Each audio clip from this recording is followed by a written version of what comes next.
هو حقيقي ماتش مصر وبوتسوانا اتأجل. طيب، بوبنزا مش جاي الزمالك والدنيا باظت زي ما الكلام بيتقال، ولا جه والإعلان الرسمي هيتم؟ نادي الزمالك تتعاقد مع باك شمال منتخب مصر، بس كده لا، وكمان بيتفاوض مع مدافع زد اللي النادي الأهلي كان عينه عليه أو بيتفاوض معاه كمان. ايه حكايه نادي الزمالك والصفقات الكبيره اللي عمال يتداخل ويتطور ويخش ويتعمق وعايز يخلص وعايز يعمل فريق قوي وفريق منافس بقوه للموسم الجديد؟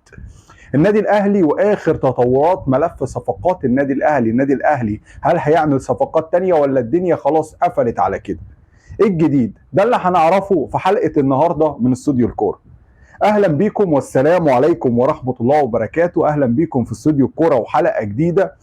قبل ما نبتدي ما تنساش تصلي على خير الأنام سيدنا محمد عليه الصلاة وأفضل السلام. تشترك في القناة لو أنت مش مشترك، وتعمل لايك للفيديو وتشير الفيديو عشان يوصلك كل جديد من استوديو الكورة. ودعمك يهمنا جدا، فاللايك ده بيفرق معانا كتير. في البداية، نادي الزمالك اولا نبتدي بيه. نادي الزمالك ما شاء الله تبارك الله، يعني ابتدى يستفيد بكل ما هو موارد ماليه، وفي اداره متخصصه بتجيب موارد ماليه قويه لنادي الزمالك. وخير دليل على ده ان نادي الزمالك دلوقتي معاك عمال يتكلم في صفقات او بيتعاقد مع لعيبه وصفقات قويه. على سبيل المثال، نادي الزمالك تعاقد مع محمد حمدي باك شمال نادي انبي ومنتخب مصر الاول حاليا، اللي اتضم مع الكابتن حسام حسن للمنتخب الاول في الفترة الحالية. لعيب واعد جدا على سبيل الإعارة لمدة موسم، مع أحقية الشراء لصالح نادي الزمالك بالتفاوض مع الأستاذ أيمن الشراعي رئيس نادي إنبي. صفقة قوية جدا قوية جدا. يعني أنت عندك محمد حمدي ومحمود بنتايج في الناحية الباك الشمال كده، خلاص شكرا، أنت مش محتاج حاجة تانية حرفيا بعيدا عن أزمة فتوح. طيب، بوبنزا وكلام كتيره. يعني البطاقه الدوليه ما وصلتش، البطاقه الدوليه نادي الاهلي نادي الزمالك وصلت للاعب.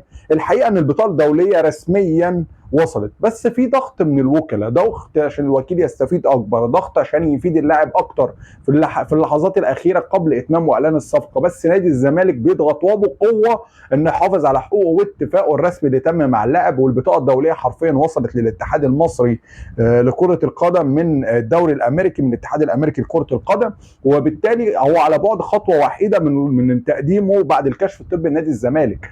اي كده او اي خلاف غير كده، هو الوضع الحالي هو ضغوط وتلاعب في الاوراق ما بين الوكلاء. وكيل بعت لبوبنزا المشاكل بتاعت نادي الزمالك، نادي الزمالك رد على وكيله الرسمي لا الكلام ده مش مظبوط واحنا تصالحات ومشاكل اداره قديمه. وبالتالي الوضع يعني الى نسبه ما اتحسن وطريقه للحسم، ونقدر نقول ان الصفقه رسميا هتبقى في نادي الزمالك، فبوبنزا هيبقى في نادي الزمالك.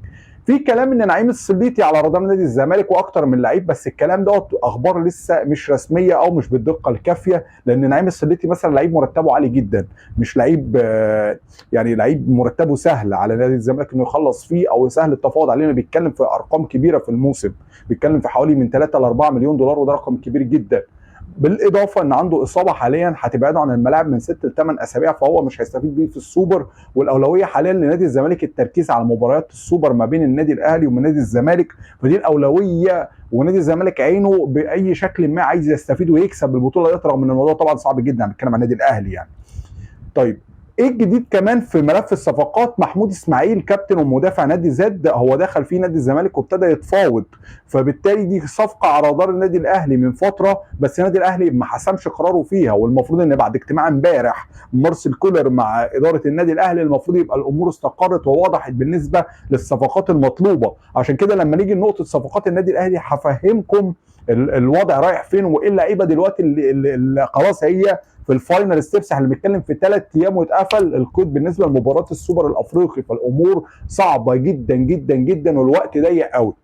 طيب، نرجع دلوقتي بقى على النقطة الثانية، وهل ماتش مصر وبوتسوانا اتأجل فعليا للساعة 9 مساء؟ ده بطلب من الاتحاد البوتسواني نظرا لعدم وصول الفريق نفسه. يعني الفريق هيركب النهارده الساعة 1 بالليل بتوقيت القاهرة عشان يوصل قبل المباراة بحوالي 6 ساعات لو على التوقيت القديم اللي هو الساعة 4 العصر. لا، في تمسك من الجهاز الإداري لمنتخب مصر بالموضوع وفي ضغط، بس الامور طبعا هتمشي لان المنتخب اساسا حصلت له ظرف طارئ وما وصلش، بس في ضغط ان عايزين يلعبوا المباراه في ميعادها منتخبنا.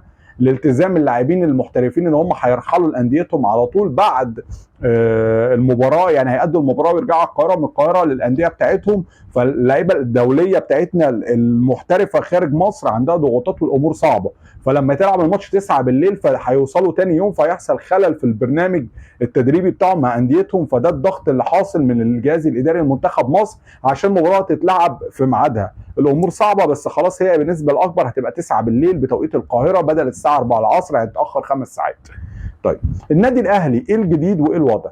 النادي الاهلي ابتدى خلاص الدنيا كلير شويه، وابتدى في كلام في خطوات اخيره مع صفقاته المحليه وصفقاته الاجنبيه.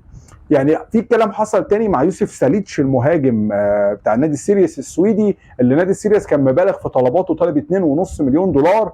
بس في تفاوض تاني على اللعيب ده على فكره، هو اللي راح مكان وسام ابو علي وتالق ولعيب قوي جدا بنفس الوصفات بنفس التفاصيل بكل حاجه، بس ستايله مختلف عن وسام شويه. هو مهاجم تارجت مان اكتر وبوكس اكتر وتارجت، يعني لعيب محطه للعيبه زمايله اكتر، مش حته ان هو هجام اكتر زي وسام. ستايل مختلف وتكامليه مختلفه ولعيب يفيد ويضيف.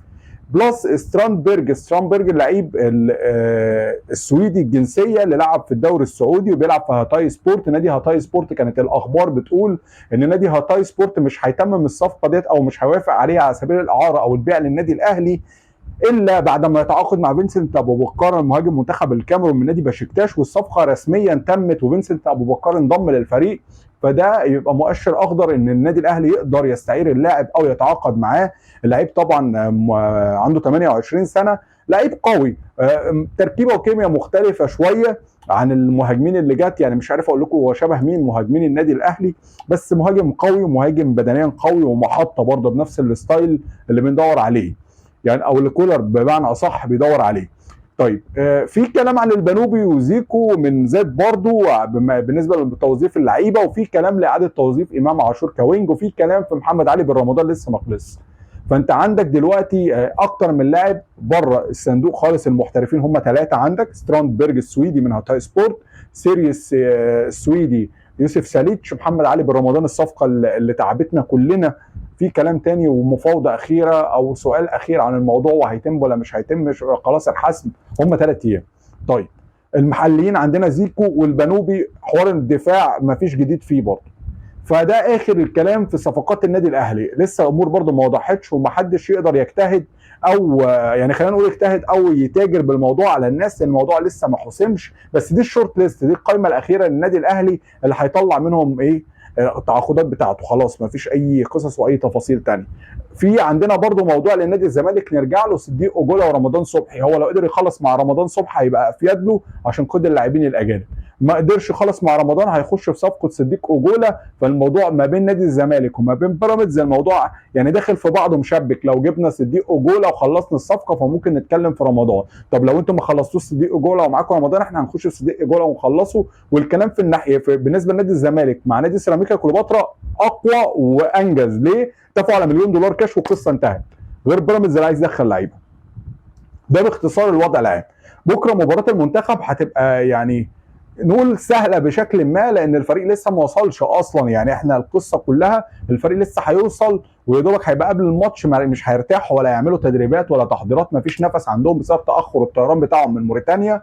بلس على كده انت عندك يعني المنتخب بتاعك اجهز، المنتخب بتاعك اقوى، كل حاجه يعني كل المميزات عندك في المباراه ان شاء الله تكون سهله لمنتخب مصر. هم عندهم الكابتن محمد محسن ابو جريشه، يعني هو اللي موجود مساعد للمدير الفني، ما تفهمش القصه جايه ازاي. وده النقطه الوحيده القويه عندهم، لانه عارف طبعا لعيبتنا كويس جدا وراجل مدرب مصري معروف. يعني دي النقطه الوحيده القويه عندهم. غير كده الاوفرول مصر الكفه مرتاحه، انت كسبت كاف فيردي الاصعب 3، فالمفروض بوتسوانا تخلص بشكل احسن وافضل باذن الله. الماتش يعدي على خير واداء بيبقى مميز للمنتخب باذنك يا رب، ونتيجه تبقى مرتاحه باذن الله.